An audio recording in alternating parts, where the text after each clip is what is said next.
Ampifaliana mandrakariva trany ny arabananao manaraka ny fampianarana soratra masina eto amin'ny pejy zava-manahirany vehivavy androany dia fampianarana faha 1 ambin'ny 10 momba ny Rebeka araka ny Genesisy 4:20 no iezantsika hamaly an'ireto fanontaniana anankitelo reto.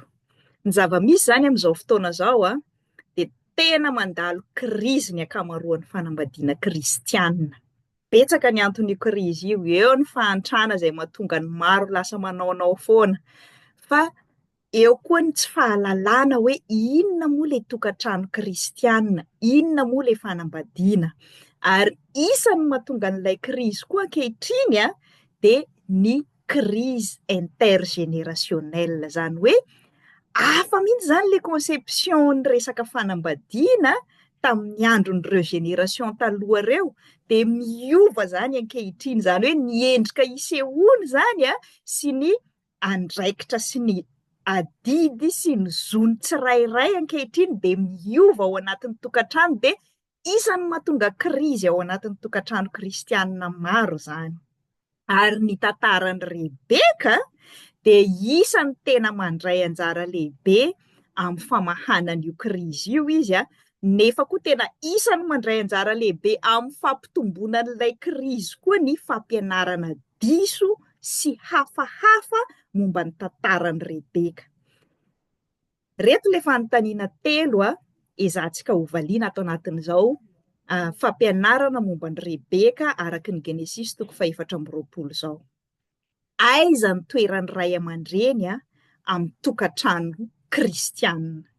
Ny zavatra misy zany teto i Abrahama no nampitady vady ho an'i Isaka zanany ka napakany Rebeka. Dia ho an'izay manao heviteny maimaika amin'io dia hoe tompam-pahefana hitady vady ho an'ny zanany zany ny ray aman-dreny, satria Abrahama no nitady vady ho an'i Isaka. Tena izay tokoa ve?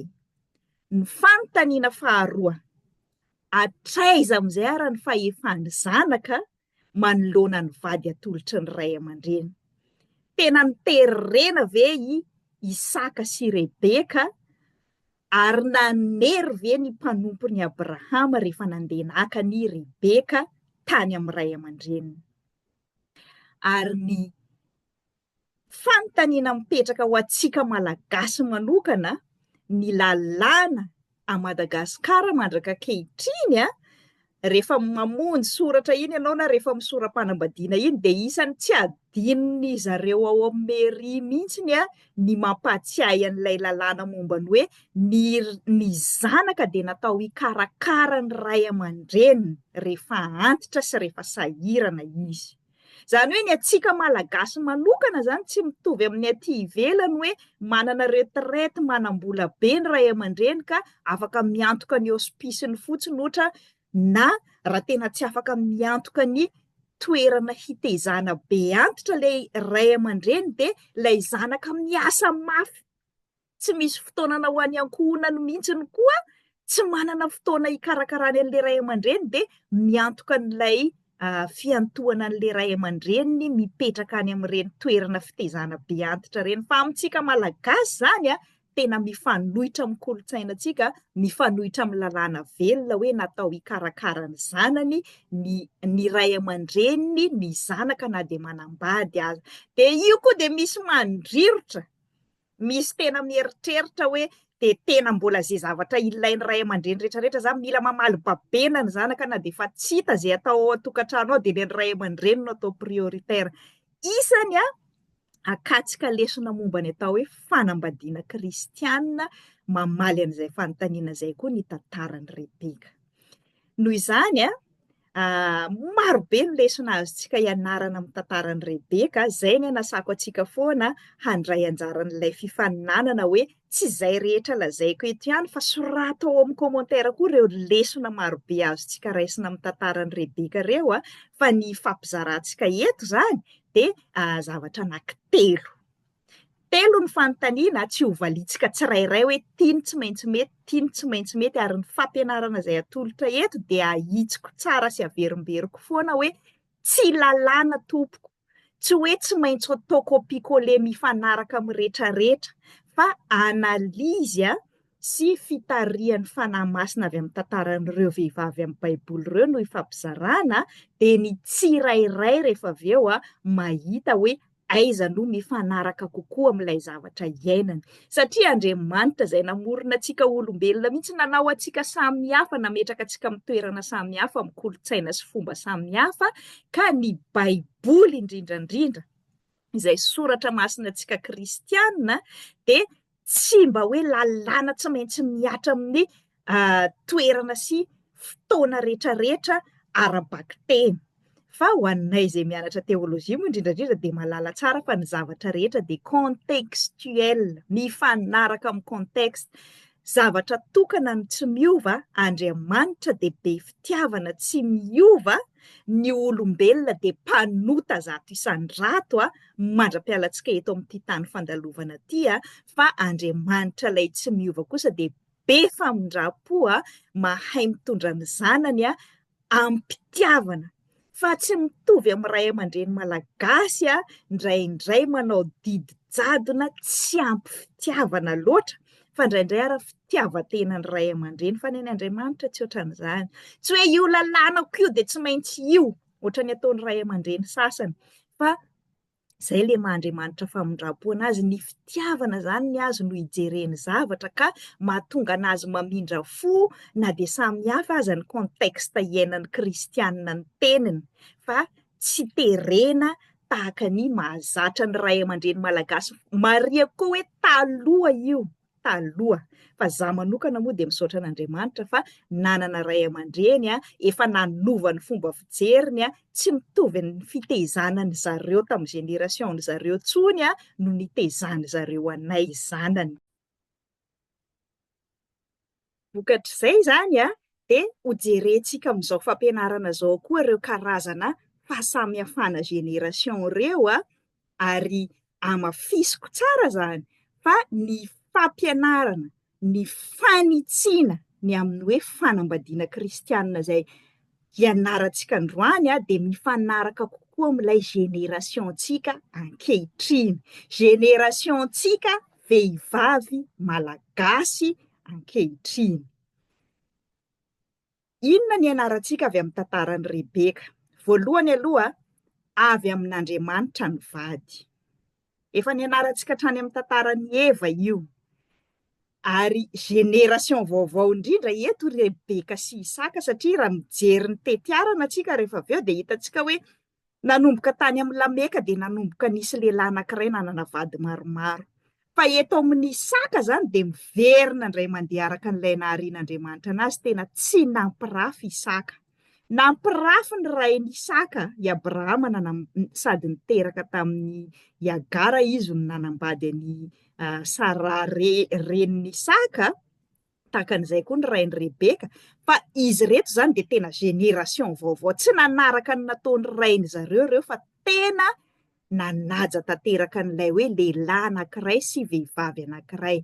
Ary tao anatin'izay na dia niaino, nitorohevitra sy nandray ny fanampiana nataon'ny ray aman-dreniny aza Isaka sy Rebeka tamin'ilay hoe vady natolotra ny ray aman-dreny, dia tena najain'ireo tsara mihitsy najain'ireo ray aman-dreny rotontareo tsara ny safidiny reto zanaka reto. Ny zava-misy moa ko matetika, indrindra isika izay mody mampiasa ny teny ao amin'ny baiboly sy ny soratra masina hanerentsika ny tokantranony zanantsika, dia hoe eo efa sitrapon'Andriamanitra, vady amin'Andriamanitra io dia terena. Misy ara-mody ampiasampiasana verse ao amin'ny baiboly hanerena ny lehilahy na vehivavy samy voatery, tsy ny vehivavy rery ihany tompo no manipule amin'ny alalan'ny soratra masina hoe io vady avy amin'Andriamanitra dia tsy maintsy ny anao. Fa amin'ity tantaran'i Rebeka ity dia aseho ny baiboly tsara mihitsy fa manana ny atolotra ny Andriamanitra, izany hoe ny lahatra avy amin'Andriamanitra dia izay tena tsara sy tandrifin'ny tsirairay avy, nefa mametraka tsara ny safidiny olombelona koa Andriamanitra, fa tsy manery. Efa nianarantsika hatrany amin'ny voalohany hoe misy ny lahatra, Andriamanitra dia mandahatra. inona efa anjaranao avy amin'Andriamanitra, fa ny safidin'ny olombelona koa dia ajain'Andriamanitra, zany hoe ny anjaranao ilay tena miara-miaina aminao zany dia tsy teren'Andriamanitra avy amin'ny lahatrany amintsika kristianina, fa ny safidinao no misafidy ny lahatrao koa. Zany hoe tsy niteren'Andriamanitra zany Isaka sy Rebeka, ho jerentsika tsara amin'ny atsipiriany zay rehefa avy eo. Ary ny tena mafisina faharoa, efa mazavazava amin'ny saina ihany moa ankehitriny amin'ny tontolontsika malagasy hoe manatsafidy ny zanaka isafidy ny vadiny, indrindra fa ny lehilahy. Fa isika vehivavy indrindrandrindra dia mbola tsy nomenantsika feno io fahafahana misafidy io. Fa misy mampiasa an'ity tantaran'i Rebeka ty hoe rehefa tonga avy any ilay mpanompony Abrahama dia avy dia nalefa Rebeka dia tsy maintsy nandeha.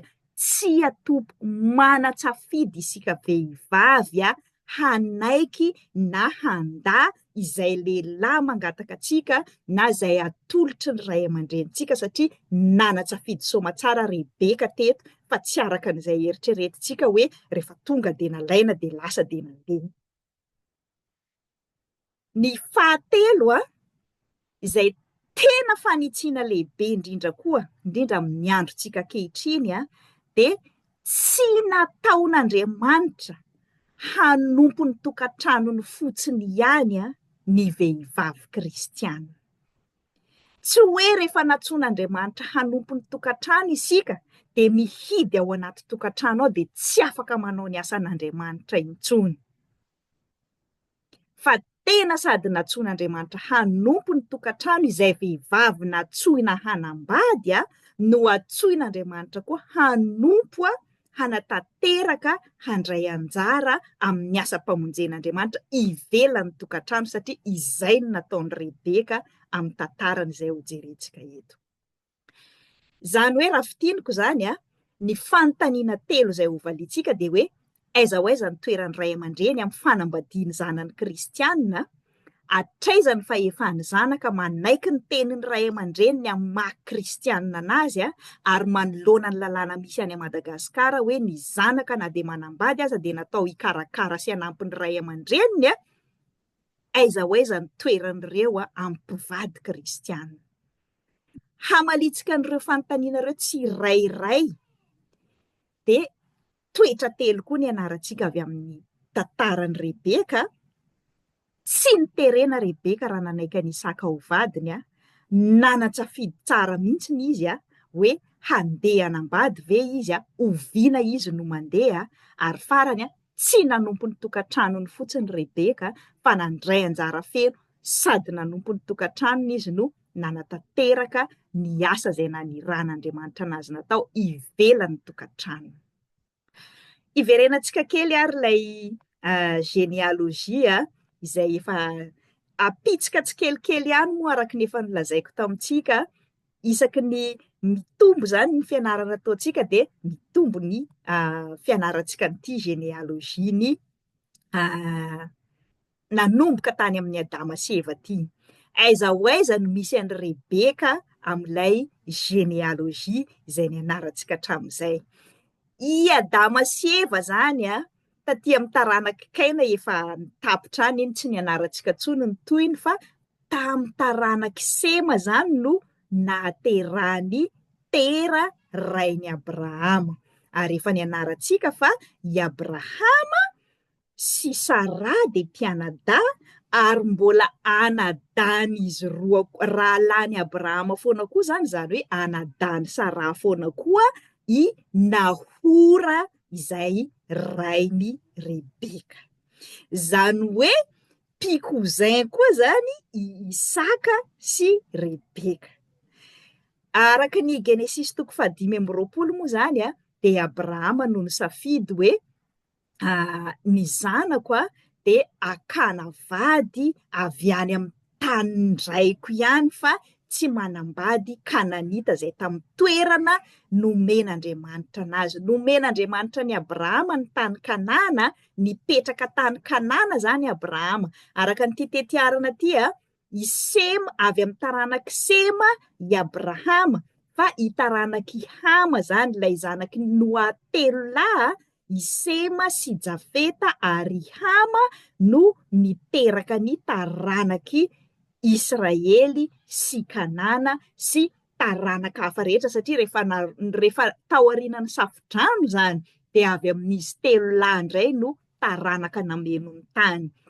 De ilay taranaka Sema zany no lasa taranaka nipoiran'i Abrahama sy ny zanak'Israely fa ny taranaky Hama ilay zanaky Noa hafa koa no Kananita.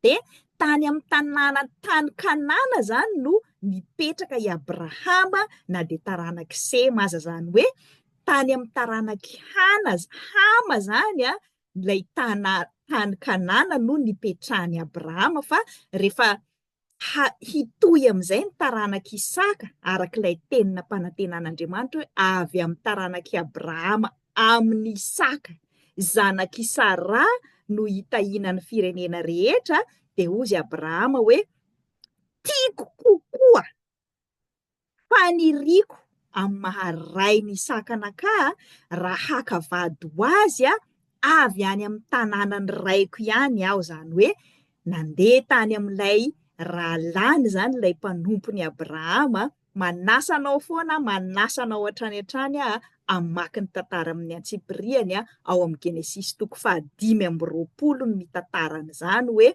lasa zany ilay mpanompony Abrahama nakany amin'ny tany Kanana izay nipetrahany Nahora mitady vady ho an'ny Isaka zanaky Abrahama de zanaky rahalany Abrahama ihany zany i Rebeka. I Nahora araka nyty tetiarana ty de nanambady anankiroa koa izy nanambady an'i Milka izy i Milka moa zany de mbola zanaky Harana koa zany hoe nifamotipototra tao ihany zany izy mbola fomba tamin'izany fotoana zany ny Tianada zay tsy iray reny tahaka ny Abrahama sy Sara no mifanambady. Irairay Abrahama sy Sara fa ny iray reny fa tsy iray reny de afaka nifanambady zareo tamin'izany fotoana zany.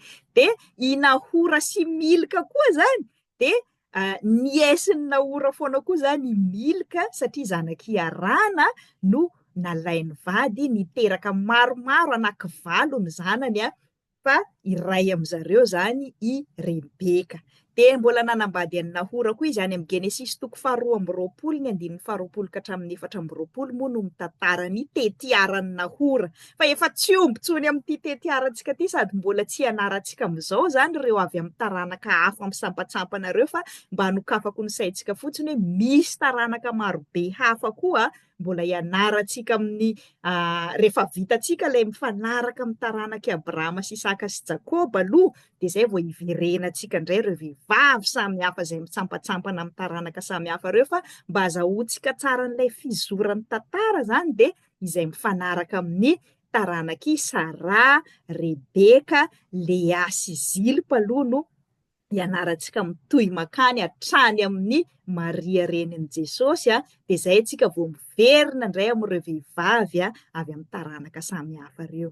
Zany hoe i Nahora zany izay rain'i Rebeka sy Abrahama izay rain'i Isaka de samy nampirafy daholo. Fa rehefa tonga teto amin'ny Isaka indray sy Rebeka de niverina somatsara generation vaovao tafarina indray amin'ilay nanamboaran'Andriamanitra anazy ho lehilahy anankiray sy vehivavy anankiray indray ny fanambadiana kristianina.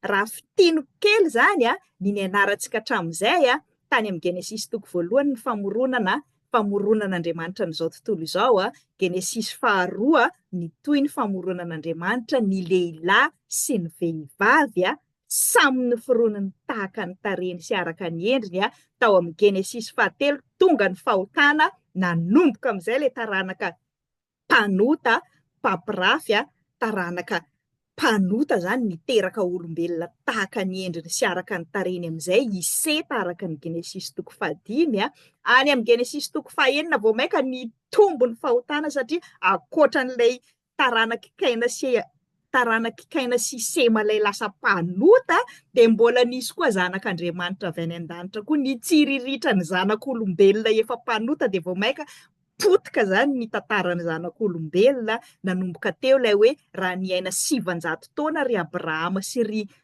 zafady raha niaina 700 taona ry Adama sy Eva taloha dia rehefa niapotika dia nihena ny andro niainan'olombelona lasa teo amin'ny 20 taona eo dia maty ny olombelona rehetrarehetra dia tena noravan'Andriamanitra tanteraka tamin'ny alalan'ny safodrano amin'izay zany ilay fampitehana tanteraka io tamin'ny Genesis 7 ary amin'ny Genesis 9 rehefa nivoaka ny samby fiara ny Noa dia any amin'ny Genesis 7 nanao fanekena vaovao tamin'ny olombelona indray Andriamanitra hoe tsy handringana ny olombelona amin'ny alalan'ny safodrano intsony. Any amin'ny Genesis 1:10 no ahitantsika n'ilay tetiara nanomboka tany amin'ny Sema ka hatrany amin'ny Abrahama dia manomboka eo amin'ny 12 amin'izay no misy ny tantaran'i Abrahama. Tao moa no ahitantsika ny tantaran'ny Lota sy ny vady aman-janany iny dia nisarahany Abrahama sy Lota tamin'ny Genesis 17:12 ny 14 moa tsy dia nidirantsika loatra io fa teo zany ilay Abrahama sy ilay mpanjaka Melkizedeka iny tena teolojia hafa manokana mihitsy tsisy resaka vehivavy dia tsy nidirantsika fa 15 nanao fanekena tamin'ny Abrahama Andriamanitra hoe avy aminao no tahiana ny firenena rehetrarehetra fa mbola tsy nanome toky izy hoe avy amin'ny Sara vadinao dia izay natonga ny ao amin'ny Genesis 9:20 amin'izay no nomeny Sarany Abrahama himpanompo ny Agara hiteraka ny Ismaela nieritreretina ho fahatanteran'io ilay teny fampanantenana ho rain'ny firenena rehetra io nefa rehefa teraka moa zany Ismaela zay vao nasehon'Andriamanitra amin'izay hoe tsy amin'ny alalan'ny Agara fa Sara vadinao mihitsy na dia momba aza no hiteraka zazalahy ka avy amin'ny zanaky Sara no zanaky ny teny fampanantenana. Dia ny 17 no nisy an'izay fa 17 le nambaran'Andriamanitra amin'izay hoe amin'ny taona ho avy. Zany hoe Andriamanitra zany rehefa manome ny teny fikasany dia miandry antsika olombelona hiandry amin'ny finoana sy faharetana. Nanarantsika tsara tamin'ny heriny fa i Abrahama sy Sara dia samy nanana n'io finoana io na dia sady samy nanota aza izy ireo dia tsy nanakana ny plaon'Andriamanitra izay le mahabe famindrapoan'Andriamanitra. Ny anarantsika tamin'ny tantaran'ny Sodoma sy Gomora tamin'ny Genesis 7:10 fa pirina mindrafo tamin'ny Lota mianakavy Andriamanitra fa miala amin'ny famindrapo foana Lota miala foana dia farany na dia efa navotana niala tao amin'ny Sodoma sy Gomora isan'izay tsy mahita ao aza izy ireo mbola niala tamin'ilay zoara zay toerana ny adivan'ny varotra fa tsy nakany an-tendrombohitra koa dia tany moa zany ny tena nateraka ny fahotanana tonga anazy naolan'ireo zanany roa vavy ireo aty amin'ny Genesis 20 ny Abrahama niresaka tamin'ilay mpanjaka faharoa ilay saika nakavady an'i Sara indray eto dia tena asehon'Andriamanitra tsara mihitsy fa mahafaty saika vonon'Andriamanitra mihitsy tahaka n'ilay Farao tany Ezipta izay nakavady an'i Sara ny firenena pakavadin'olona. Ity koa dia ararotiko ihany rehefa miresaka n'ity.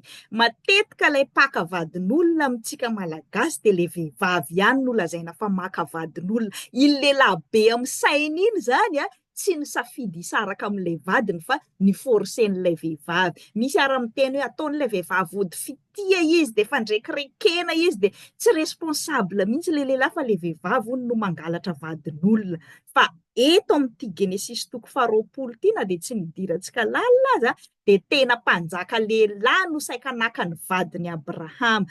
Tena nanday ngary Abrahama sy Sara tsy ny teniny marina teo zany hoe tsy nahalala ty lehilahy ty hoe manambady Sara fa tena tsy tian'Andriamanitra tena vonoin'Andriamanitra ny pakavadin'olona. Ny atao hoe pakavadin'olona dia tsy ilay vehivavy miaraka amin'ny lehilahy manambady ihany fa io lehilahy manambady io koa dia vonoin'Andriamanitra koa tsy hoe izy zany le innocent nalaina fotsiny ny forsenany bongosina avy any fa hitantsika tsara eto fa saika naharingan'Andriamanitra mihitsy ny fanjakan'ity Abilemeka ty amin'ny Genesis 20 fa izao Andriamanitra mampamindra fo anazy amin'ny mahampamindra fo an'Andriamanitra dia manome avertissement mandrakariva izy. Ny teny tamin'ity mpanjaka ty tamin'ny alalan'ny nofo izy na dia nanasitrika ara i Abrahama sy Sara hoe mpivady, nambaran'Andriamanitra tamin'ity mpanjaka ty hoe vadiny Abrahama i Sara, tsy azonao alaina vady izy avereno any amin'ny Abrahama izy. Ny ady varotra moa ty mpanjaka ty tamin'izay ny teny hoe zany tsy nalaly e. Reo any ny teny hoe mpianadahy reo e, fa ozy Andriamanitra hoe okay, tsy nalala anao zay mpamindra fo za tsy aringako ny firenenao fa malala anao am'izao avereno ny vadin'olona. Izay no nahatonga n'ity mpanjaka anankiray ty tsy ringana ohatran'ilay mpanjaka voalohan'ilay tsy nahainy bebaka. Fa rehefa nambaran'Andriamanitra tamin'ity mpanjaka ty hoe manambady Sara dia naveriny soamatsara tamin'ny Abrahama ny fanazava tsara ry zareo hoe zany tsy nalaly io moa ny ataony maro excuse na lehilahy na vehivavy zany tsy nahay izy ara no nasitrika hoe manambady tsy fahotako zany. Fahotanao tompoko rehefa amin'ny fotoana haizanao ka mbola tsy averinao ny vadin'olona. Ozy ianao hoe mora anie ny miteny an'izany fa tsy anao le amin'ny toerana zany efa lasa raiky pity zany efa tavela za koa ne mba efa niteraka e. Eny tompoko tsy mora zany. Isan'ny zavatra tsy niainako loatra moa zany izy ty fa hitako tamin'ny tantaran'ny ray aman-dreny kosa. Ny fianarana soratra masina moa ary zay no iezahako atao stratégie eto ho antsika teolojiana dia malala tsara hoe manao exégèse antsika zany hoe mandinika ny momba n'io tenin'Andriamanitra hoe tamin'ny contexte taiza, tamin'ny zavatra taiza, inona ny teny fototra, inona ny angle hijerena azy sy ny tariny, zay le exégèse. Fa misy koa le atao hoe eisegèse, zany hoe avy amin'ny tantaranao manokana indray inona no interpretevanao an'le soratra masina, afaka miaraka tambatra zany izy roa. Ka tsy tantarako manokana ny resako an'ity resaka hoe azo atao tsara ny mibebaka rehefa avy niaraka tamin'ny vadin'olona ty zavatra niainan'ny ray aman-dreniko mihitsy io tena hoe tanatin'ny taona maro mihitsiny zany matetika resako eto ary tsy mamenatra anany mijoro vavolombelona zany hoe nandalo krizy ny tokantranon'ny ray aman-dreniko fa izao kosa tena nifona ilay vehivavy. Tena nifona ilay vehivavy saika nandrava ny tokantranon'ny ray aman-dreninay, nifona tamin'ny mamanay izy. Mazava ho azy moa io le fifonana koa tsy azo terena vaimanta ohatra ny ataony mieritreritra ny tenan'ho ray aman-dreny ankehitriny hoe ao mifanatona nareo roa dia mifona. Mamanay intelo nangatahany ty vehivavy ty fionana. Ny pastora mihitsiny zany no miangavy amin'ny mamanay hoe mba te hifona aminao re izy dia ozy mamanay hoe mbola feno ny foko za tsy hifona hiatsara velatsy, za tsy handray ny fifonany amin'ny fiatsaram-belatsy fa aleo aloha amin'izao. Okay, tsy niteny ty vehivavy ty hoe za fa nangataka fa izy tsy nety sady efa nialany zany lay fangalara-badin'olona nataony tamin'io fotoana io rehefa tonga saina sy nanary ny tenin'Andriamanitra tahaka an'izao ataoko izao raha miaraka amin'ny vadin'olona ianao ankehitriny mihaino an'izao fampianarana izao dia mampatsiahy ianao ny tenin'Andriamanitra tahaka ny tenenany tamin'ny Abilemeka tamin'ny nofo hoe vadin'olona io avereno. Dia tena tantara misy zany tantaraiko anao zany. Mbola niangavy fanondroany indray ty vehivavy saika nandrava ny tokantranon'ny ray aman-dreniko ty. Nangataka fionana indray tsy tamin'ny alalan'le pastera tsy nanaiky indray fa tamin'ny zareo samy vehivavy indray no mba niangaviany hoe mba hiangavio moa re izy mba iona amiko fa tena mila mifona aminazy za dia mbola niteny indray mamanay tamin'izay hoe mbola tsy vonona reny foko tena mifona fa mafy tamiko loatra ny zavatra nataonareo roa aleo aloha za tena mba hangataka amin'i Jesosy mihitsy hoe hodioviny aloha ny foko vao iona aminao. Zany hoe tsy atao forcé koa io. Hoe atao ambava fotsiny sy amin'ny fihetsika ivelany eny. Efa fanotelony.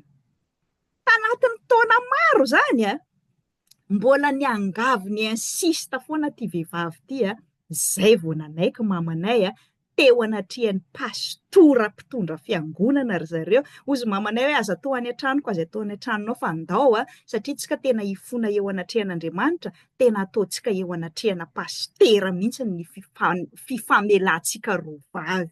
Dia tena nanatona ny pasteur tany amin'ny bureau-ny pasteur mihitsy ty vehivavy ty sy mamanay nifamela izy roa Zany hoe tena azo atao tsara tompoko. Mandraka ankehitriny de tena mifandray tsara na mamanay na zahay tamin'io vehivavy io satria hain'Andriamanitra tompoko ny miasa rehefa mahay mibebaka atsika.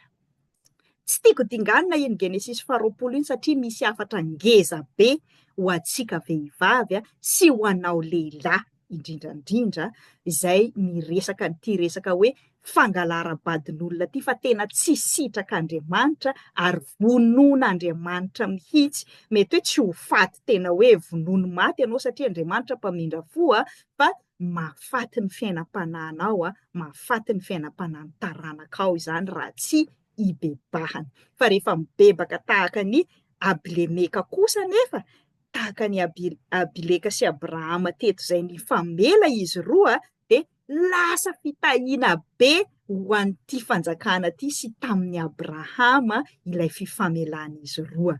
Nisy an'io tantara io natsofok'Andriamanitra tatenatena ny teny amin'ny Genesis 20 teny ka atsofoko tenatenany koa mialohan'ny idirantsika amin'ny Genesis 4:20 de amin'ny 1:20 amizay moa teraka somatsara Isaka efa nianarantsika tamin'ny tantarany Agara fa tamin'io zany ilay tsy nanajany Ismaela ny Isaka ka nahatonga ny Sara tena nijoro izy niaro ny ankonany hoe roaso mandeha any amizay reto satria tsy indray mandeha ilay tsy fifanajana fa nitoy efa 40 taona teoriana mbola mitohy ihany de teo zany ilay tantara nianarantsika tamin'ny tantarany Agara any amin'ny Genesis 2:20 ilay malaza be mihitsy ilay Andriamanitra naka-fanahiny Abrahama hoe nizaha toetra ny finoany Abrahama hoe atao fanatitra Isaka de tena saika andeha ataony Abrahama fanatitra tokoa Isaka satria manaiky ny tenin'Andriamanitra izy na de tsy takatry ny sainy aza tsy hoe te hamono any Isaka zanany izy fa tsy tiany Isaka fa zay ny fahazahoany an'ilay tenin'Andriamanitra fa teo ny nasehon'Andriamanitra hoe tsy olombelona no ilaiko atao fanatitra satria fomba fanao tamin'izany fotoana zany tany amin'ny tany Kanana zay nonenany Abrahama ilay manao fanatitra zanaka atao sorona vonona ho an'Andriamanitra ny Kananita. De nataon'Andriamanitra fanitsina teo tamin'ity Genesis 7:20 ty zany azafady Genesis 2:20 ty hoe tsy manaraka an'io fomba ny Kananita manao sorona manao fanatitra zanaka io ny ray aman-dreny amin'ny firenena fidiko fa izaho Andriamanitra no manolotra ny zanako hamonjy ny firenena voafidiko, hamonjy ny oloko. Teo zany no novan'Andriamanitra tanteraka ny maha-Andriamanitry Abrahama samy hafa amin'ny Andriamanitry ny Kananita anazy. Zay no hafatra avy tamin'iny. Misy moa miteny hoe io ngamba sarisary fa tsy tena nataony Abrahama, tena nataony Abrahama io tompoko ary tena nandeha tamin'ny finoana izy. Amin'ny Genesis 7:20 mitantara ny nahafatesany Sara io. Efa maty zany Sara renin'ny Isaka, zany hoe efa tapaka tanteraka ny tadi-potran'ny Isaka, tsy mbola teo ambaniny hoe fifehezany reniny intsony izy no amafisiny Genesis 4:20 ilay anarantsika androany amizay hoe efa antitra koa Abrahama de nanahy amizay Abrahama hoe mbola tsy manambady ihany ve Isaka? So de mba tokony hitadiavana vady ara izy mba hatanteraka an'ilay teny fikasan'Andriamanitra. De teo amizay no nipoiran'ny Rebeka rehefa naniraka ny mpanompony hitady vady ho an'i Isaka i Abrahama zany hoe tsy nanam-pahefana tamin'ny Isaka tsony ny reniny efa nahafoy ny fahefany maharay anazy tanteraka satria amafisy ny soratra masina efa antitra Abrahama zay vo nitadiavany vady amizay Isaka zany hoe tsy manana fahefana amin'ny fiainany Isaka tsony zany izy ireo nefa nanahy ny tohizan'ilay taranaka amin'ny Isaka amin'ilay teny fikasana mety varivariana teny angamba Isaka ty sady natahorany Abrahama so de hakavady amin'ny vehivavy Kananita manodidina ny zareo teo de teo no nidirany Abrahama naniraka ny mpanompony hitady vady ho an'ny saka. Fa mialohan'ny hidirantsika amin'ny saka, tiako hamafisina io le resaka hoe génération ty. Niverina génération vaovao manambady tokana indray zany eto nanomboka tamin'ny saka, fa tsy mitovy amin'ilay génération tany aloha ilay papirafy marobe mpanana vady marobe ilay tsy mifanaraka amin'ny sitrapon'Andriamanitra intsony. Tiako zaraina amintsika ty momba ny génération amin'ny tontolo tandrefana ity. Tsy tontolo tandrefana antsika malagasy mazava ho azy fa hitako hoe misy influence-ny amin'ny génération malagasy ankehitriny ihany ity tableau momba ny génération amin'ity tontolo tandrefana ty.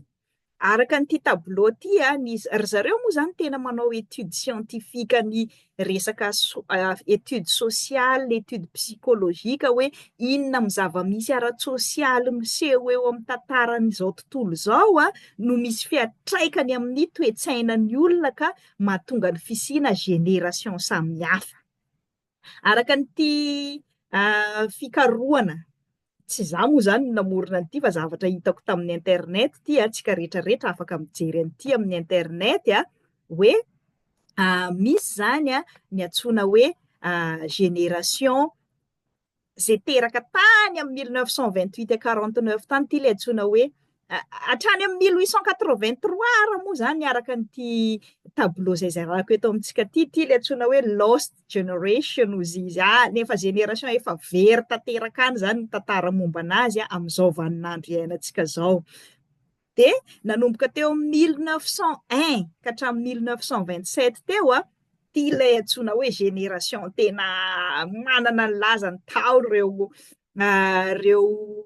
milaza ny tenany hoe manam-pahaizana philosophe siècle de lumière nampiroborobo ny resaka industrie sy ny tariny taty amin'ny 1901 sy 1927. De ny génération 1928 à 45 zany hoe tao anatin'ireo ady lehibe roa, taorian'ny ady lehibe voalohany sy talohan'ny ady lehibe faharoa, fantatsika tsara 1914 sy 1945 taty amin'ny tontolo tandrefana ho aty fa misy fiantraikany sy hitako misy itovitovizany ihany amin'ny génération any Madagasikara ty le antsoina hoe silent generation, lay hoe tsy de nanao inona loatra zany reo tato fa de variana ny ady sy ny tariny teto. Fa manomboka eto amin'ity génération taorian'ny ady lehibe faharoa ty amin'izay zany ity lay antsoina hoe baby boomer. Zany hoe raha amin'ny génération antsika ankehitriny zany de ny génération-n'ireo ray aman-drenintsika reo ity baby boomer ty isan'ny mampiavaka an'ireto génération reto satria taorian'ny ady lehibe faharoa rava ny tanàna taty Eropa sy taty Amerika vokatry ny ady de génération tena nanarina ny tanàna sady niteraka be zany io satria maty be ny taranaka maty maro ny taranaka hoe tsy nitohy intsony fa maty anady de zay sisa velona zany de tena niteraka be sy tena hoe niasa mafy nanarina ny tanàna ity génération baby boomer entre ny 46 à 64 ty. De zay ny tenenako hoe misy fandraisany any amintsika ihany io satria tamin'io fotoana io koa de mbola azo atao tsara ny maro anaka, arena ny zanaka tena hoe ohatrany hoe ny aty zany no miteraka be de be manarina ny taranany de ohatrany misy influence tany amintsika tany le izy lasa normal be ny miteraka be de be tamin'io génération io fa ny akamaroan'ny génération zay hoe niditra tatsekoly sy nianatra moa zany no efa nanomboka nahita hoe tsy velona tsony satria rodana koa ny ekônômia taorian'ny ady lehibe faharoa de nanomboka nametra ny isan'ny zanany ihany. De tonga indray ny génération antsoina hoe génération X, ry zareo le 5 taona midina indray zany io amin'izao andro nanomboka amin'ny 1965 à 1980. Zany hoe ry zareo anelanelan'ny 5 taona sy ny 90 taona 70 taona indray zany ity antsoina hoe génération X ty taty andrefana rehefa tafarina ny ekônômia niteraka be de be le génération taorian'ny ady zany lasa génération individualiste be sady septika be izy mbola mailomelo hoe so de raikitra indray ny ady eto samy nanarina ny tenany teo ilay niverina indray mandeha ilay loi de plus fort, teo ilay mbola mahatonga ny analiziko manokana ty ny akamaroan'ny mpitondrantsika amin'izao le eo anelanelan'ny 45 ans 70 ans reo zany mbola tratran'ity toetsaina individualiste ty tena hoe miketrika an'izay atafitany tenany sy ny ankonany de tsy de miraharaha loatra an'izany hoe na de manapotika ny hafa aza ty business ataoko ty zay atafarina ana aloha satria efa tamin'ny resaka fiarahana hatramin'izay na tonga ny ady lehibe voalohany nahafaty anay io amin'izao de tsy samy miketrika an'izay asoany ankonany aloha fa aleo samy mitadiny anazy ny ankonana sy ny fianakaviana ty génération X ty zany no zay no isan'ny nampiavaka anazy de ny génération Y ndray lay teraka nanomboka teo amin'ny 81 95 anatin'io zany zay maro atsika ny anatin'io génération Y io antsoina koa hoe millénial moa zany ny anaran'ity génération Y ty isan'ny mampiavaka n'ity génération ty koa zany ny fanohitra tamin'ilay individualisme teo lasa génération manomboka mijery an'ilay effet-n'io individualisme io tamin'ny fiainana sosialy zay no mahatonga ny génération antsika ankehitriny ny akamaroany zay influencé ny toetsaina tandrefana lasa tia hoe miady amin'ny tsirariny miady amin'io le resaka hoe zay mahatafita fotsiny io de tsy miraharaha ny hafa tsony lasa génération tia manoronorona ONG sy fikambanana andao tsika iombona nanao asa soa fa tsy rariny ataony reto mpanararoatra reto ity génération tsika ty zany ilay millénial na génération Y teraka entre 80 95 ty de lasa ohatrany hoe nanohitra ny toetsaina individualiste sy tia tena izy amin'ny fijerintsika anazy ankehitriny amin'le génération antsika zany mahita an'zareo hoe nareo kosa ve zany de asa fahita hoe mamono ny hafa ne io fananganana ny orinasa manimba tontolo iainana io de maninona no avela hiditra eto Madagasikara le izy fa ozy ry zareo hoe mila manarina aloha tsika amin'izao tamin'ilay génération X zay atafarina aloha zany fa tsy maninona de rehefa hita am'izay fa miananapotika io de ny génération Y am'izay zany le génération manomboka tsy manaiky tsindry azo lena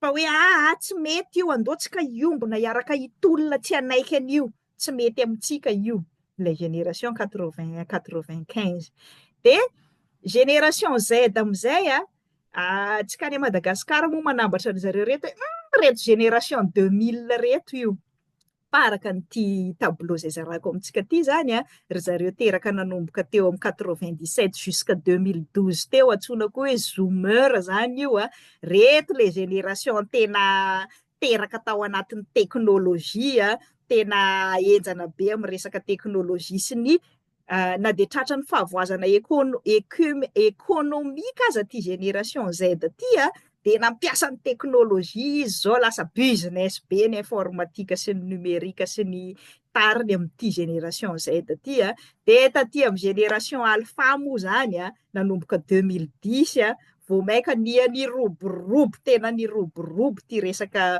teknôlôjia ty reto zany le zazakely mbola 2 taona 3 taona efa mandresy any bebeny sy ny mamany amin'ny fikirakirana telefôna sy tablety ary amin'ity taona 2025 ty de efa manomboka mipotra indray ny anarana génération vaovao zay moa zany ny zarako an'ity amintsika eto mba araka koa tsika fa miova ny toetsaina indrindra tafaran'ny Covid reto génération tia teknôlôjia reto malaza be indray zao ny intelligence artificielle satria tao anatin'ny Covid iny zany niarana hita zao tontolo zao hoe ve azo atao ny mampiasa an'ity teknôlôjia ity ny fianarana en ligne zao ny malaza hatramin'ny séminaire za moa ny alako avy tany Madagasikara hianatra teolôjia amin'ny séminaire ty ivelany na ny séminaire ianaranay zany zao de hikatona tanteraka ny fianarana en personne satria le en ligne indray no lasa mahaliana ny olona maro amin'izao efa tsy mety amin'le génération taprès Covid tsony zany le mifamorivory le mandany fotoana amin'ny déplacement sy ny tariny satria ka efa vita ny teknôlôjia daholo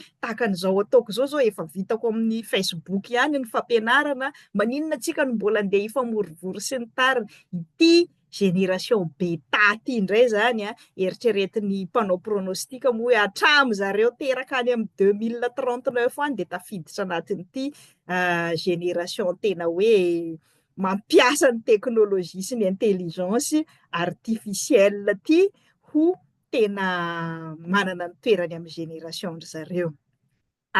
Nataoko lavabe mihitsiny zay satria zava-dehibe amin'ity fampianarana zay ataontsika androany ity hoe tsy hifanaraka mihitsy amin'ny toe-tsainan'ireo génération taloha reo ny fampianarana momba ny tokantrano kristianina zay atolotra avy amin'ny tantaran'i Rebeka ho an'ny génération-tsika ankehitriny. Mifanaraka kokoa amin'ny génération-tsika ankehitriny sy ny toe-tsaintsika sy ny zava-misy iainantsika ankehitriny zany ny fampianarana zay horaisintsika androany avy amin'ny tantaran'i Rebeka. Raha ny génération talohantsika ohatra ny génération andro mamanay zao dadanay rery no namelan'ny mamanay miasa. Zany hoe samy mpampianatra izy roa. Fa reo rahalahy ny dadanay reo ny akamaroany tsy nisy navelany zareo niasa ny vadiny zareo fa hoe mpikarakara tokantrano. Tamin'ny génération taloha zany tena hoe mbola mpikarakara tokantrano ny tena andraikitra voalohany vehivavy.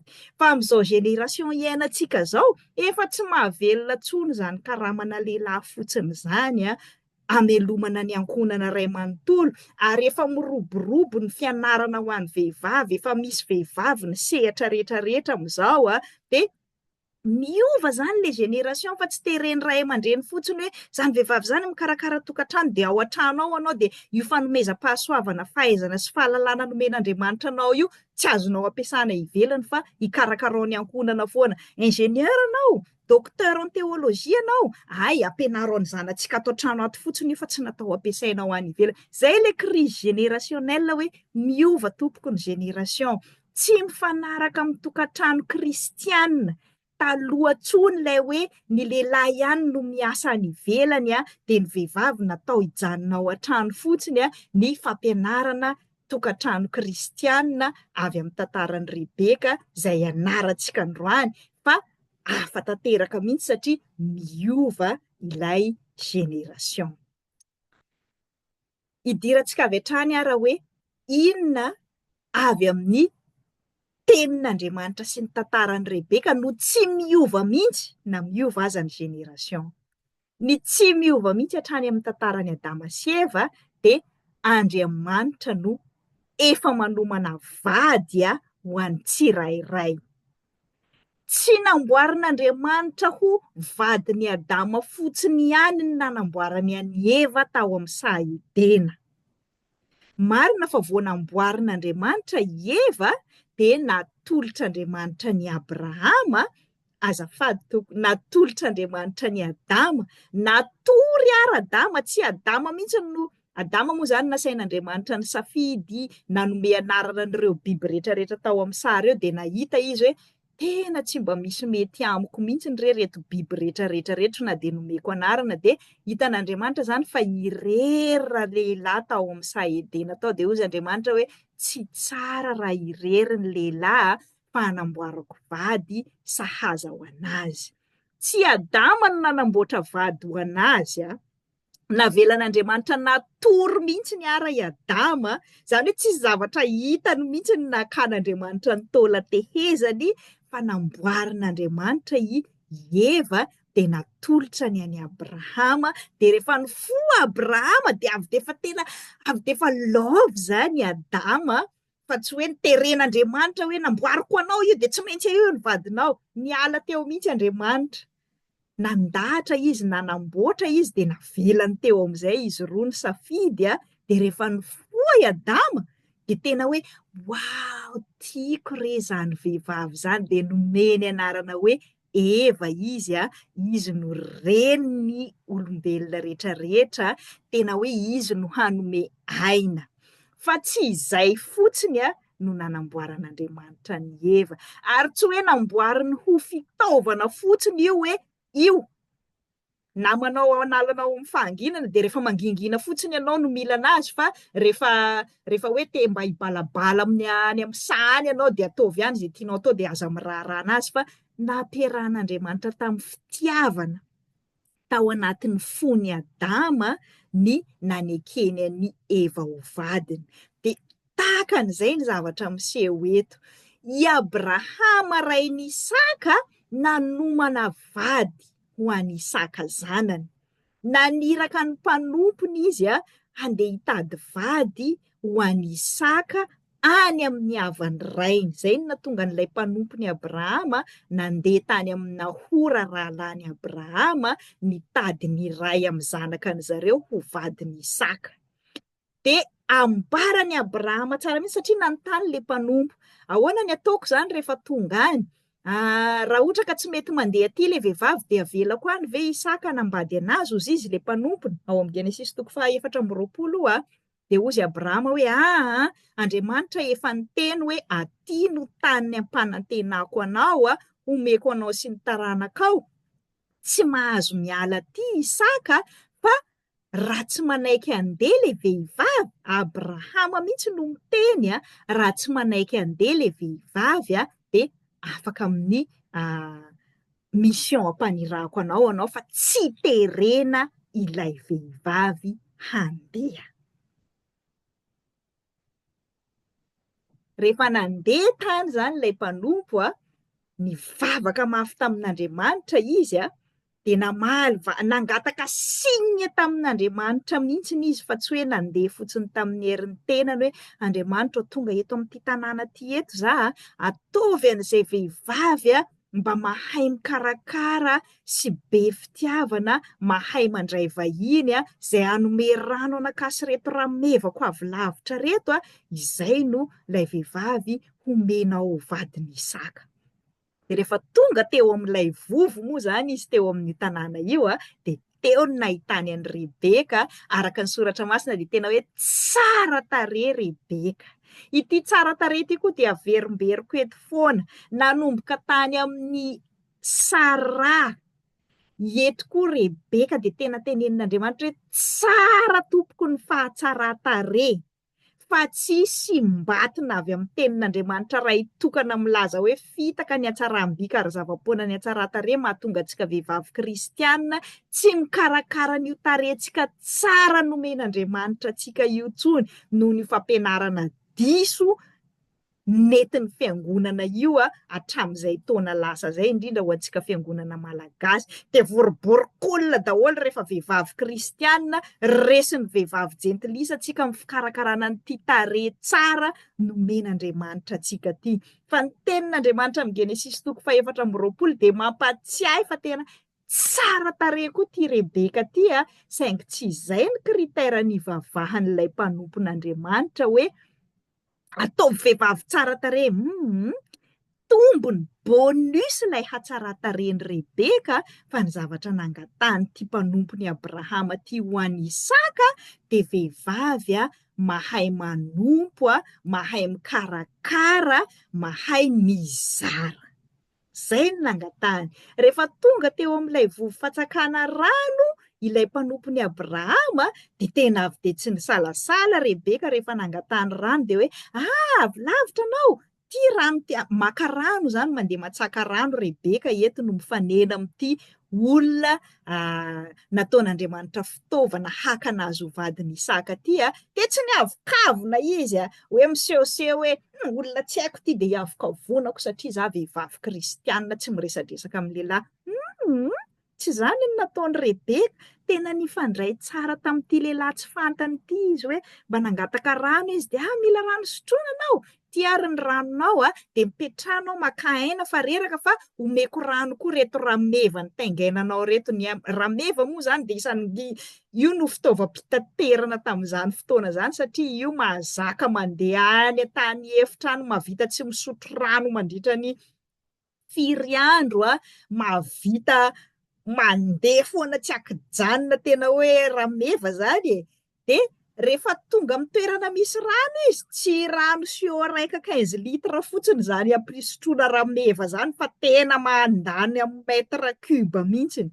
De Rebeka tena nanolo tena mihitsiny izy nanome rano an'ity rameva ty zany hoe impirina novo rano tao zany izy nikarakara an'ity lehilahy zay tsy mbola fantany akory ny diany avy any fa nikarakara anazy teo izy de zay naresy lahatra n'ity mpanompony Abrahama ty hoe ity le vavaka nangatako tamin'Andriamanitra de tena ity vehivavy ty mihitsy no nikarakara, tsy za ihany ke nikarakarany fa hatramin'ilay rameva netiko de ity zany no andeha ifampiresahako. De teo amin'izay vao niteny izy hoe za io mpanompony Abrahama ny rany ivahiny aty aminareo aty mba manana trano ve nareo mba afaka ivantanako sy ipetrahako. De nentin'ny Rebeka am'izay moa zany se présenter-ko izy rehefa ny se présenter le olona hoe za zanaky Nahora koa ka, za zanaka rahalany Abrahama koa, andao fa hoentiko any amin'ny ray aman-dreniko sy ny anadahako any ianao ho présenter-ko amindreo araka an'izany dianao zany. Mbola tsy niteny zany izy hoe hakavady anao, hakanao ho vadiny Isaka ny diako aty fa tena hoe naneho fisokafana, naneho hatsara-po ny karakara fa tsy mba niavokavona na niseho hoe vehivavy tsara tarehy de niseho niaingitraingitra Rebeka fa tena hoe nandray sy nanompo. Zay le lesona voalohany hoe avy amin'Andriamanitra. Niandry signiny avy tamin'Andriamanitra ary tena hoe voavaly le signe hoe vady avy amin'Andriamanitra ity. Ny faharoa am'izay rehefa tonga tany am'ilay ray aman-dreniny Rebeka am'izay ty mpanompo ty araka ny soratra masina de nirosona sakafo izy. De tsy mety nihinana mihitsy ny aloha izy fa ozy izy hoe misaotra betsaka anareo fa andraso aloha tantaraiko anareo inona ny diako aty. Zany hoe tena zava-dehibe am'ty olona ty zany aloha le nitady vady. Zay vao hitady an'izay ivelomany kibony. Satria zany olona reraka avy ny voyage ela be zany rosona sakafo tokony hoe aleo aloha hihinan-kanina tsaingy de rehefa aveo am'izay zay vao mitady an'izay vadiny tompoko any. Io ny zavatra matetika lasa olana amin'ny fanambadiana kristianina indrindra ty andrefana moa zany. Hoe misy zany atsika tanora ankehitriny mieritreritra hoe andraso mihitsy ny aloha mahavita trano za tena hoe milamina tsara mihitsy ny andraisako ny vadiko aloha voky tsara mihitsy ny aloha zay za voaka vady zany. Fa ity mpanompony Abrahama ty mbola tsy maika ny sakafo mihitsy ny aloha izy fa namita an'ilay mission hoe hitady vady ny tompony aloha izy. Ity koa tsy midika hoe ny akamaroany zaza koa monkony. Ty zany atsika malagasy zay ny tenenako hoe tsy hanome formule mety amin'ny rehetrarehetra de tsy maintsy atao copier-coller. Betsaka koa ny zaza mbola samy tsy ampy-taona fa ohatra hoe bevoka le zaza kely 12 taona, bevoka n'le zaza 17 taona de andao atao mariazy fa mamenatra amin'ny fiarahamonina. Tsy hitakory hoe mbola samy mianatra ry zareo mbola tsy misy fivelomana, tsy misy asa de andao hifanambady. De zay nisan'ny mahapotika koa ny fanambadiana maro ka lasa ny ray aman-dreny am'izay zany no lasa mamelona n'izy roa de tsy manana fahaleovan-tena tsony am'izay le mpivady rehefa aveo satria ny ray aman-dreny no menatra ny fiarahamonina, ny ray aman-dreny no niantoka ny mariaziny sy ny rehetrarehetra. Rehefa vita ny mariaziny de miara-mipetraka amin'ny ray aman-dreny ao izy roa de ny ray aman-dreny no mamelona de mazava ho azy fa ny ray aman-dreny no lasa mpibaikony zay ataony zareo ao amin'ny tokantranony zareo ao. Iny lay extrême ilany. Fa lay extrême ilany koa izay mahazatra ny tanora zay mianatra sy miasa de hoe andraso mihitsy ny aloha vita mihitsy ny fianarako. Za de tena isan'ny mieritreritra an'izany hoe za tsy hanambady sy hiteraka zany mihitsy raha tsy azoko ny doctorat en théologie satria za mahita an'ireo vehivavy teolojianina maro be efa manambady aman-janaka reo mandeha mianatra any ivelany any de lasa mikorotana ny tokantrano mandritra ny fotoana hijanonana any sy rehefa miverina. Za tsy hanambady zany mihitsy raha tsy vita ny fianarako. Programako toe-tsaina mifanaraka amin'ilay eritreritra maha-olombelona koa zay. Fa tena nasehon'Andriamanitra tena fotoana tsy nampoiziko mihitsy ny nanapahako hevitra nanambady de niteraka sady manohy ny fianarana zavatra azo atao tsara zany zay zany hoe sady mieritreritra no avinao anao ny zanakao azonao ataony sady mianatra no miasa no miteraka no manambady fa tsy voatery hoe de tena ity mpanompony Abrahama ty na de reraka mbola hoe zany zanak'olona nijaly za hatramin'izay tsy nahita sakafo tsy nahita fiadanana zany aleo aloha za mba hivalapatra tsara mihitsy ny vao tonga reraka avy tamin'ny fahantrana tany fa zany vady zany avelao any. Fa ty mpanompony Abrahama ty vao tonga izy reraka nirosona sakafo de ozy izy hoe andraso aloha efa eto ty sakafo ty afaka hihinana an'ity foana za fa zao ny tena mission diako aty hoe nasainy Abrahama naty aminareo za hangataka vady ho an'ny zanany. De izao ny zavatra nitranga. Tsy hoe za manana zanaka vavy ozy naora andala ndesinareo any Rebeka hoe Rebeka omany entanao lasanao mandeha fa andeha hanambady.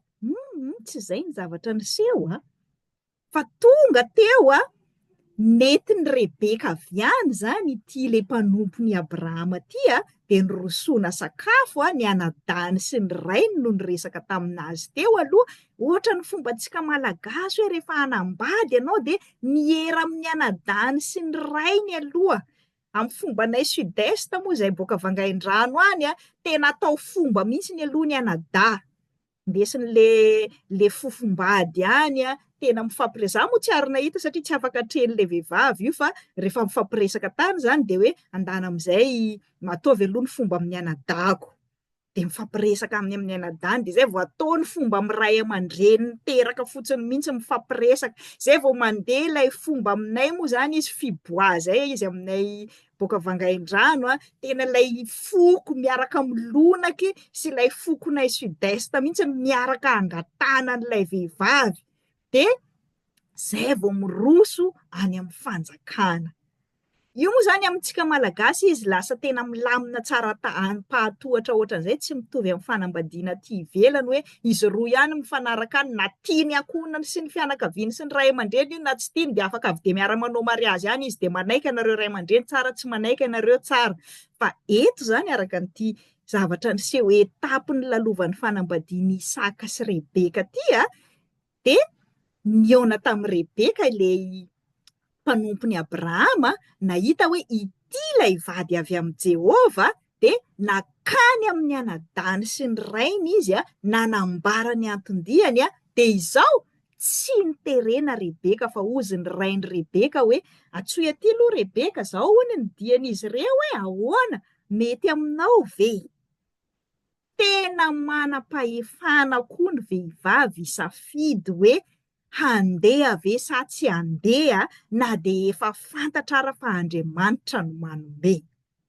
Be dia be ny génération antsika ankehitriny sahiran-tsaina satria ny génération talohantsika mbola mora be am'zareo ny hoe io vady nomen'Andriamanitra anao de avy de fa mifanaraka izy roa de mifankatia de mifanambady. Fa amin'ny toe-tsainan'ny génération antsika ankehitriny efa taty aorianan'ny romantisme efa tsy mety amintsika tsony zany. Efa tsy azon'ny ray aman-dreny hoe terena fotsiny zany hoe andana avy de mandeha any de mody ny tantaran'ny Rebeka no hanerenan'ny vehivavy tsy maintsy mandeha hanambady. Fa ahitsy ny baiboly tsara sy ny tenin'Andriamanitra tsika androany fa nanontany tsara ny Rebeka aloha naora hoe hakavady anao hony io mbola tsy eo akory ary le vady mbola tsy hitany Isaka hoe hakavady anao ry zareo ahoana vonona ve anao andeha.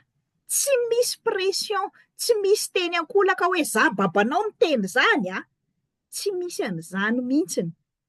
De i Rebeka no nanapa-kevitra hoe mety aminaka zany ka andeha za.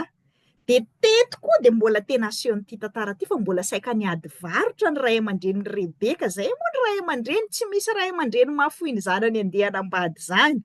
De mbola niteny zareo hoe mba afaka mijanonjanona kely 10 andro ve nareo zay vao mandeha mba hoe andesinareo anie ty zanakay vavy ty mba hijanona kely. De ozy le mpanompo hoe tena efa farofy anie lay tompoko any efa maika mihitsy izy mba hanambady aloha ny zanany alohan'ny tena hodiny any amin'ny mandrakizay fa miangavy re avelao zay mba handeha. Miangavy re fa tsy nanao forcé hoe za mpanompony Abrahama zany anie rainy mino zany anie mpanompon'Andriamanitra tsy maintsy hoentiko zao de zao ty zanaka rety tsy tompoko. Miangavy lay mpanompony Abrahama hoe miangavy re aleo zay mba avy de andeha. De mbola nanontaniana indray mandeha Rebeka fa tsy niterena hoe ahoana mety aminao ve zany avy de andeha zany. Zay anie mba te hitazotazona anao anie zanako de tena andeha any alavitra be any de tsy ho hitanay tsony. De sitrapony Rebeka teto no nanapa-kevitra hoe andeha za aleo zahay avy de andeha ihany. Tom-pahefana feno Rebeka nandray fanapahan-kevitra hoe eny hanambady aho. Ny influencer-ny ray aman-dreny mbola te hitazona hoe ato aminay ato anie ianao mba tsaratsara kokoa situation-nao, le vadinao io anie mbola tsy fantatra zay fiainana tsy aleonao ve aloha mbola mijanona aty aminay aty? Non hozy Rebeka, rehefa nanapa-kevitra za hanambady dia andeha za hiaraka amin'ny vadiko. Tsy nanery ny anadahany Rebeka, tsy nanery ny rainy Rebeka. Ary tsy nisy olana mihitsy ny zareo rehefa nandeha Rebeka nandeha nanambady. Hitantsika tsara zany fa rehefa niteraka ny Jakoba sy Esau Rebeka, rehefa nasainy nandositra i Jakoba rehefa namitaka ny Esau tamin'ilay resaka fizokiana zareo zay mbola ianarantsika amin'ny tantaran'i Jakoba sy Rahely amin'ny heriny dia mbola nasainy Rebeka nandeha nandositra tany amin'ny anadahany tany amin'ny rainy tany i Jakoba, zany hoe tena tsy nisy pression, tsy nisy olana, tsy hoe efa leo fiainana atao trano miaraka aminareo ato za fa asainareo mandeha maka rano foana isanandro dia maika za andeha hanambady. Tsy izay ny fanapahan-kevitry Rebeka nandeha nanambady fa tena hoe nanana ny safidiny izy ny safidy hoe hanambady za ary amin'izao fotoana ohatran'izao ny andehanako. Fa tsy le ray aman-dreny manao pression isanandro, anao ty zany dia mbola tsy manambady foana, tsy mba mahay menatr'olona, dia iodikodina eto foana anao ty dia tsy hanambady mihitsy. Tsy nanao an'izany na ny ray aman-drenin'ny Isaka na ny ray aman-drenin'ny Rebeka. Nandray anjara ry zareo nanosokevitra amin'ny maha-ray aman-dreny fa nanontany mandrakariva ny hevitra ny indrindra i Rebeka izay vehivavy. Matetika antsika vehivavy na tsy mandalo ray aman-dreny ara le lehilahy mikaoty dia efa manary ny fahefana rehetrarehetra sahady. Nisy fotoana tadidiko tsara mihitsiny mbola vao ny fanome fotoana voalohany fotsiny izay dia efa manery be izy hoe amin'ny toerana ohatran'izao no mety amiko. Tsy mety aminakao zany ka. Anao ve dia tsy mety aminao? Aty no mety aminaka, tsy mety aminakao zany. Manomboka amin'ny voalohany ianao dia afaka mametraka tsara hoe manana ny safidiko za. Fa matetika antsika vehivavy indrindra moa raha ohatra ka hoe olona miseho hoe manamanam-bola sy manana ny toerana izay na olona hoe atolotolotry ny ray aman-drenin'ny fiangonana dia eny tompoko, eny tompoko. Dia tsy manana safidy ianao manomboka eo amin'ny fanombohan'ilay fiarahanareo mihitsiny dia sarotra be ny iverenanao haka an'io safidinao io rehefa manomboka eo amin'ny voalohany no efa tsy apetraka ao hoe safidiko ty, safidiko ny anambady manana ny fepetrapetrako koa za mety amiko mifanaraka tsara aloha tsika zay vao miroso amin'izay irosoantsika. Fa tsy hoe vao manomboka fotsiny dia efa zay tenin'ny lehilahy ihany no arahana dia mijaly amin'izay rehefa avy eo rehefa sendra lehilahy adala manararoatra dia tsy afaka miteny intsony. Fa tena fahefantsika vehivavy tompoko na amin'ny tontolo efa feminista be mandroso aty andrefana ara tena mbola fahefan'ny lehilahy foana no mangatabady, mbola tsy nahare mihitsy fomba eto amin'izao tontolo izao hoe ny vehivavy efa vehivavy forte efa mitovy zo dia ny vehivavy indray no mandohalika mangatabady, mbola tsy misy mihitsy zany. Mipetraka foana ilay hoe lehilahy no mpangatabady, ny lehilahy no manao demande en mariage, demande fangatahana, fa ny vehivavy no manapa-kevitra. Ary tsy hoe rehefa moahana peratra anao dia tsy maintsy hiteny hoe eny. Manana droit tsara antsika vehivavy hiteny hoe misaotra anao fa tsy mety amiko.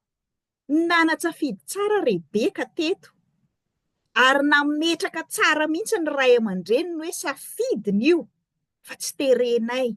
Ary nanaja ny safidiny na lay mpangataka na le ray aman-dreniny. Izay no toerantsika vehivavy manomboka eo amin'ny fangatahana ka hatrao anatin'ny tokantrano. Ajain'Andriamanitra ny safidintsika vehivavy. Nahoana moa ny lehilahy izay omeny antsika no tsy hanaja ny safidintsika nefa izy Andriamanitra izay nahary sy nanamboatra antsika ary manaja ny safidintsika. Mila ampianarintsika ny lehilahy vadintsika izany ho an'izay manambady hoe nomen'Andriamanitra safidy safidiko ny hanambady anao safidiko ny nanaiky hiaraka aminao mbola manana ny safidiko ana dia tonga ato anaty tokantranontsika aza fa tsy hoe namboarin'Andriamanitra ho fanananao anaovanao izay tianao atao rehefa tonga ato fa mbola mana-tsafidy tompoko ny vehivavy vehivavy na dia manambady ao anaty tokantrano. Fa araka ny efa nianarantsika sy averimberintsika foana, io safidy io ho an'izay vehivavy manambady efa nozon'Andriamanitra antsika rehefa nanota Eva hoe miankina amin'ny vadintsika ny safidintsika dia tsy manapa-kevitra irery intsony ny vehivavy manambady, fa manana ny safidiny ifampiresahany amin'ny vadiny zay vao manapa-kevitra. Ilay safidy zany tsy hizirizirina, tsy hoe miady-povoara ny lehilahy sy vehivavy ao anaty tokantrano na eo amin'ny fiarahamonina na eo amin'ny sehatry ny asa. Tsy izay no nanamboarantsika, tsy izay no nanamboaran'Andriamanitra ny lehilahy sy ny vehivavy. Natao hiara-iasa, hifampiaino, samy manana ny safidiny ary tsy hitovy na oviana na oviana io safidy io. Fa ny lehilahy no nomena fahefana hanapa-kevitra izay mahasoa rehefa mahare an'ilay safidy samihafa. Io tsy hoe zay tiako, zay no mahatonga ny fanambadiana hoe vehivavy tiana no vady. Satria rehefa tianao ilay vehivavy dia considérenao ny safidiny. Olona tianao rehefa miteny hoe tsy mety amiko ny hanao firaisana ara-nofo androany alina satria tianao izy, dia hajainao ny safidiny. Fa tsy hoe devoir conjugal ny firaisana ara-nofo na tianao na tsy tianao, na avy nidarodaroako aza anao na avy nomeko teny mahamay aza anao dia tsy maintsy manaiky iray ara-nofoko amiko anao satria za vadinao, devoir conjugal anao zany. Tsy atopoko, efa normalisena amin'ny toeran'ny fiarahamonina antsika vehivavy malagasy ankehitriny ny hoe io firaisana ara-nofo foana dia efa atao fotsiny izay hanomezana fahafahampo anazy ihany, devoir conjugal io. Tsy atopoko, tsy terena, tsy asa terivozona ohatran'ny nataon'ny mpanjana tany ny atao hoe devoir, ny atao hoe citoyen manana devoir sy manana droit dia mifanaraka amin'ny safidiny io. Isika firenena voazanaka manko dia manafangaro an'ilay asa terivozona sy ilay devoir. Mbola eritreretintsika ilay définition-na asa terivozona niteren'ny mpanjana tany ny antsoina hoe devoir. Fa ny devoir tompoko dia misy responsabilité miaraka amin'ny droit miaraka aminazy ao. Ezahtsika ianarana moa izay indrindra amin'ny valo marsa raha sitrapon'ny tompo io resaka zo sy zon'ny vehivavy io. Fa ny hoe devoir conjugal tompoko ny fanaovana firaisana ara-nofo dia tsy terena zany isika vehivavy. Afaka miteny isika hoe tsy mety amiko androany satria za mbola malahelo ny foko, satria za mbola stressé avy tany am-piasana any, mikorotana ny any am-piasananay ihany. Ny lehilahy manana envie foana, zay no nanamboaran'Andriamanitra anazy, ny azy ny testostérone sy ny spermatozoïde ny mamokatra foana sanandro. Fa isika vehivavy manana cycle menstruel, misy fotoana tsika tena tsy any amin'izany firaisana ara-nofo zany mihitsy ny saitsika arakaraka ny hormone tsika. Misy fotoana io hormone tsika tena te-hanao firaisana ara-nofo koa tsika vehivavy io, fa tsy ny lehilahy foana. Dia natao hifanome fitiavana sy ifampanao afa-po ny lehilahy sy ny vehivavy, na amin'ny firaisana ara-nofo, na amin'ny firaisa-tsaina, na amin'ny firaisa-po, indrindrandrindra fa ny firaisam-panahy. Izay no antony nahatonga ny Abrahama teto ny insista hoe ataovy olona avy any amin'ny fireneny raiko izay mahafantatra n'ilay Andriamanitra inoko ny vady ho anjanako. Fa tsy tiako raha vehivavy kananita, zany hoe be dia be ny vehivavy kananita tsara tarehy fa tsy nofo fotsiny ihany. Be dia be ny vehivavy kananita mety hoe nazoto ny asa tahaka ny Rebeka fa tsy resaka saina sy herin-tsaina fotsiny ihany. Be dia be ny vehivavy kananita mety hoe efa tiany Isaka, mety efa nanitona ny fony, azo eritreretina ary hoe mety efa nisy an'izay teo mahatonga ny Abrahama naniraka mpanompony hoe aleo makavy any amin'ny fianakaviako ihany fa tsy reto vehivavy kananita reto, zany hoe tsy izay compatible ara-batana sy ara-tsaina sy hoe itepony fo fotsiny ihany, fa zava-dehibe koa ilay hoe miray am-panahy, mitovy ny finoana, mitovy ny Andriamanitra inoana. Ity tsy midika hoe tsy azo atao zany ny manambady finoana hafa, fa mora kokoa ho an'ny samy kristianina, samy musulman, samy manompo ny fanompon-drazana, samy manana an'izay inony ny miaraka. Noho ny hoe samy manompo ny azy, samy mandeha ho azy. Zay no isan'ny mahamarobe ny zaza aty ankehitriny amin'ny génération-tsika, satria tsy considérentsika loatra tsony ilay torohevitra omeny ray aman-dreny. Io moa mitovitovy ihany, be dia be zany le ray aman-dreny manery be, de be dia be amin'izay koa le zanaka avy de mandaky hitsirano an'izay torohevitra rehetrarehetra, satria tojo an'izay ray aman-dreny manapatra fahefana zay, de rehefa lehibe amin'izay manana ny maha izy azy tsy miankin-doha, de tsisy raisina daholo koa zay sosokevitra ny ray aman-dreny.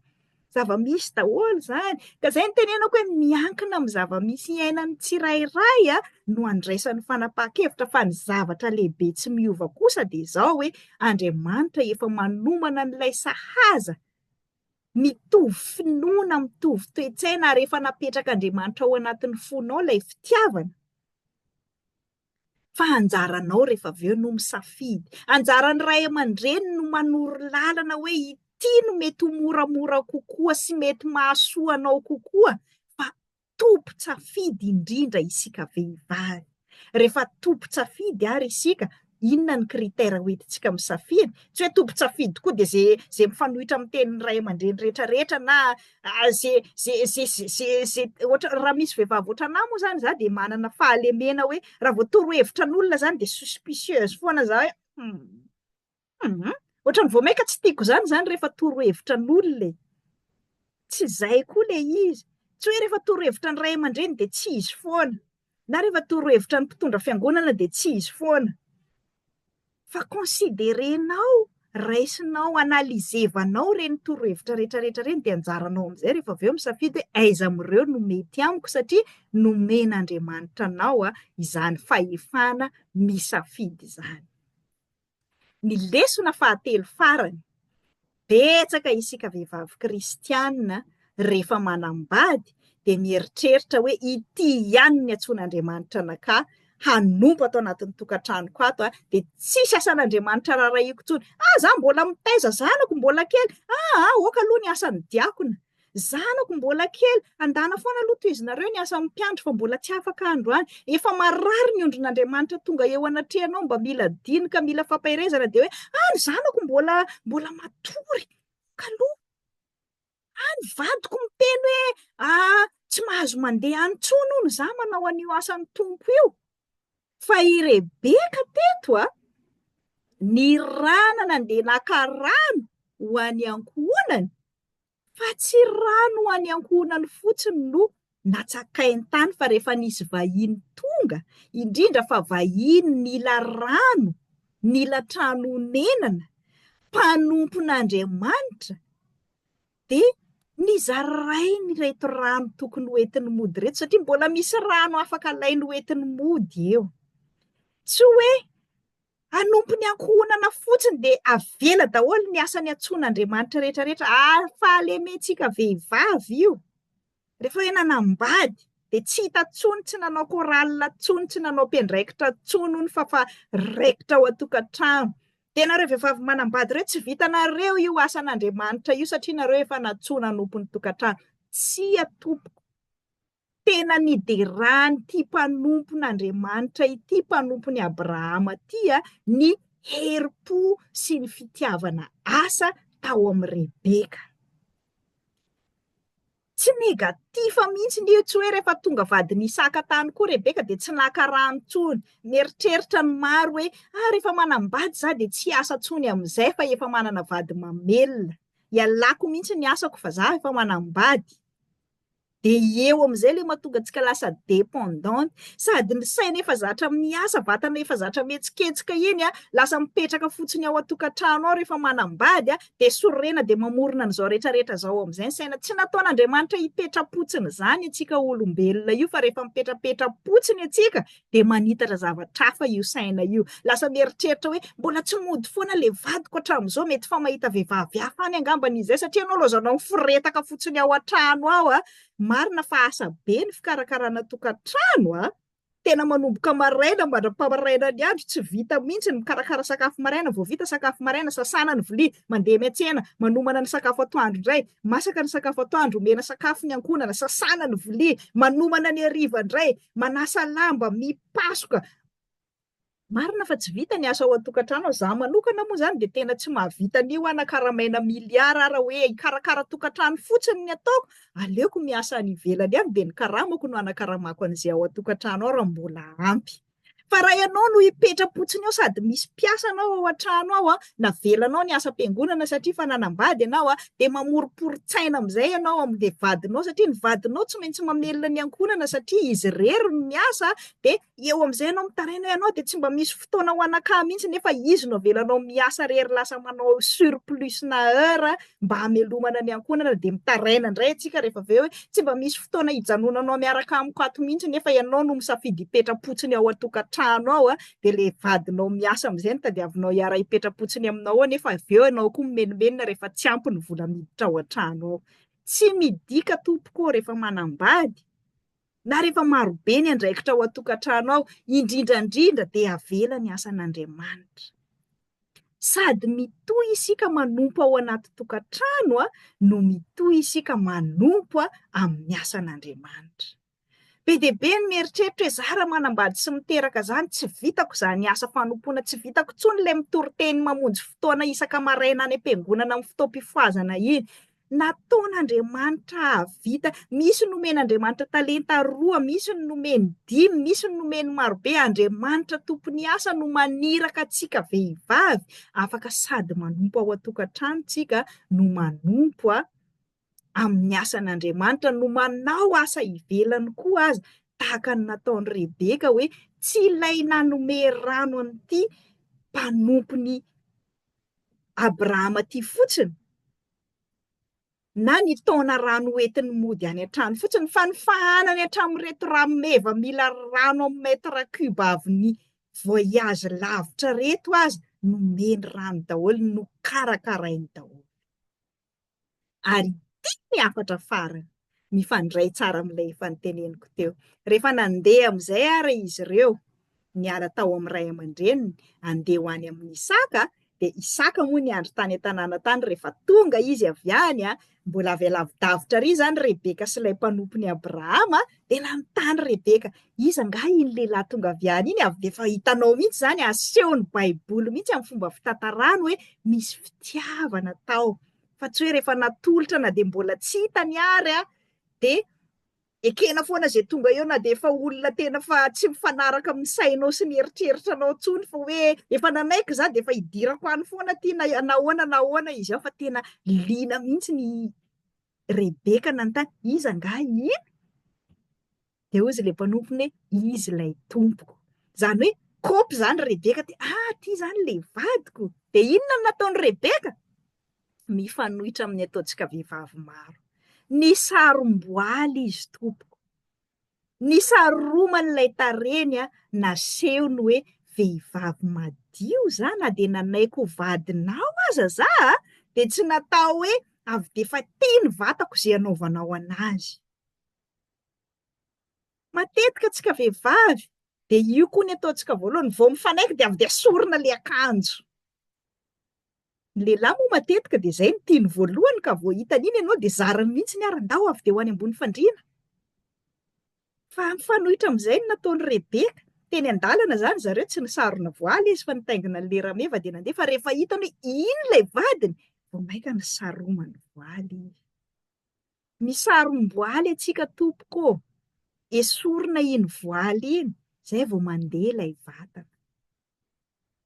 Zany hoe nisafidin'i Rebeka no niainga voalohany hoe mety amiko zay, mifanaraka amiko ny anambady amin'izao fotoana zao. Ianao aloha ny tompo-panakakevitra, ianao vehivavy, ianao lehilahy koa mazava ho azy. Be dia be koa ny lehilahy terena manambady Tena hitako mihitsy tamin'ny fianarana tany amin'ny seminaire, fady ranovana mihitsy zay lehilahy namako tany hoe tsy maintsy manambady hono rehefa deuxième année, tsy maintsy manambady hono rehefa mivoaka avy ato atao ordination, tsy maintsy manambady hono. Terena koa ny lehilahy maro fa tsy tsika vehivavy ihany. Fa aseho ny tenin'Andriamanitra eto fa tsisy fifanerena zany io manambady io.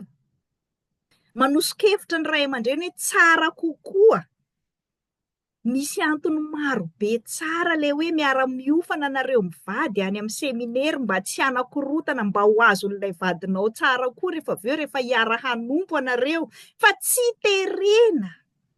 Andriamanitra tsy manery zany. Isika olombelona aza omeny safidy, ianao mpitondra aza avelan'ny misafidy. Ka mahoana moa ny olona hoentinao no tsy avelanao hisafidy fa ho terenao?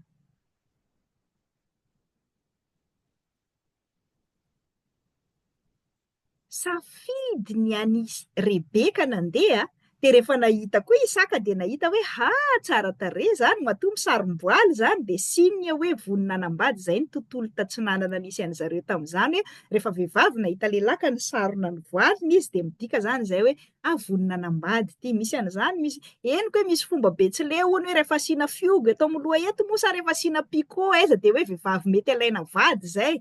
Misy koa ohatra fomban'ny ry zareo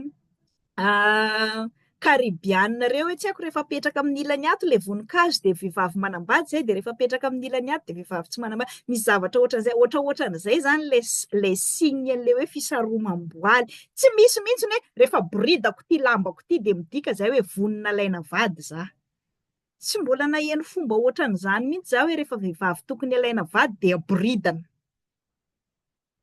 Fa ny sarom-boaly Rebeka naneho hoe ity za vonina fa miandry alainao vady za, zay vao miala ty voiliko ty. De zay ny zava-nisy. Rehefa nifankahita ry zareo de nifampiresaka aloha, mbola tsy avy de nesorina le voaly, mbola tsy avy de nesorina le akanjo. Fa nifampiresaka tsara, nientin'ny Isaka tany amin'ny lain-dreniny, tao anatin'ny trano lay tany anaty tantiny mamany. Efa nodimandry araka ny Genesis 7:20 teo i Sara, zany hoe efa tsy teo zany ilay reniny fa ity signe an'le hoe nitondrany Isaka ny Rebeka tany an-tranon'ny reniny ity koa de tsy lay efa niteneniko teo hoe tsy ndesina miara-mipetraka any amin'ny ray aman-dreny any lay vady, fa ity moa de hevitra plutôt hoe ara-panan'ilay fitohizan'ny matriarka no n'antony io, hoe tena nanana fahefana sy nanana ny toerany ary toteny Sara talohan'ny maty, de nomenan'ny Rebeka am'izay zay toerana matriarka manam-pahefana sy toteny zay. Zay no hevitra ny nitondranan'ny Rebeka tao anatin'ny trano lainy Sara. Fa tsy hoe rehefa maka vady ny lehilahy de hoentina miara-mipetraka any amin'ny mama sy papa ndray mandeha, de ny ray aman-dreny indray no lasa tompo-pahefana amin'ilay tokantrano. Ny fampizara ry zareo lasa fiononana ho an'ilay Isaka maty reny ny fisian'ny Rebeka teo amin'ny fiainany. Izany hoe samy nanaiky izy roa na de nanampy sy nanoro-hevitra ary nandray anjara nahatanteraka ny fihaonany sy ny fanambadian'izy ireo aza ny ray aman-dreny, fa izy roa Isaka sy Rebeka sady nifankatia, nifampizara, zany hoe niray saina izy nifampizarany amin'ny alahelony, niray fo izy tsy amin'ny tsara ihany fa ny amin'ny fahoriana koa, nifampizara ny amin'ny Andriamanitra zay inony, zany hoe niray am-panahy izy zay vao miala lay voaly ka niray ara-nofo am'izay. Izay zany no afatra sy lesona ianarantsika amin'ny tantaran'i Rebeka, indrindra ho asika vehivavy, hoe manan-tsafidy tsika tompoko, manomboka amin'ny fanekena eo amin'ny voalohany, mandra-pahatonga ao anatin'ny tokantrano, fa tsy natao hoe tsy hanan-kevitra, tsy hanan-tsafidy, sy hanaiky fotsiny ny vehivavy rehefa manao